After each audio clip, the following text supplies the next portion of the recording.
Document retention is always a questionable area for employers, and particularly for I-9s with the penalties, as we've discussed. Really, what are the requirements for retention of these I-9 forms and any documentation? I would tell you, if I was, as an employer, and our firm's an employer just like anybody else, you want to have backup.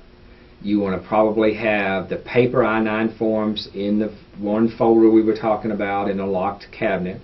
I would also be scanning my I-9s in electronically to have a backup. Say maybe I get an ICE officer coming for an audit, and I want to produce copies of the I-9 forms. I want to have a backup copy to make sure that I can locate them in a short time notice, especially if I've got multiple locations, and I just want to have a backup. I don't want to depend on that one file and not be able to find it. So, in fact, you are able to scan and load these in a computer. That does not violate any Privacy Act or any parts of this law. Not a bit. You do have certain requirements. Let's talk about the retention requirement. And this is kind of a nice little form to help you understand.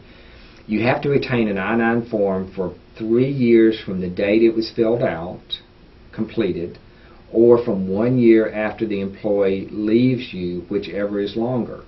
Say somebody has worked for me for 6 months.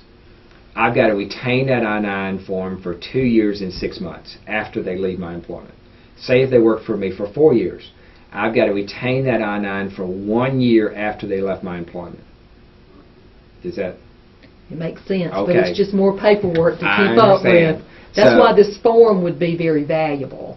And what you need to do as an employer is set up a form retention, because you don't really want to keep I-9s that are 10, 15 years old. To the extent that maybe you made errors on those I-9s that weren't corrected and things like that, but you need to have an internal retention policy that complies with the statutory requirement. So you can retain them 3 different ways: paper retention, microfilm. I don't know many people doing that anymore, but microfilm retention, or electronic forms retention. You're able to set these forms up. Large employers, a lot of times they're setting these up as totally electronic documents. They're having employees come in and electronically sign in their blocks. They're having the employer section electronically sign. They're storing them totally electronically. So that's an option. Or you can do what we're talking about: paper fill them out, scan them in, and save them electronically. You've got to have ways to index them and retrieve them is the main issue. Then you've got to make sure you've got backup. So if you're going to store them electronically, you want to have some other backup drives that you can retrieve those on. And that's just a good. But you can store them all, at least 3 different ways. So as I was talking about, reasonable controls to ensure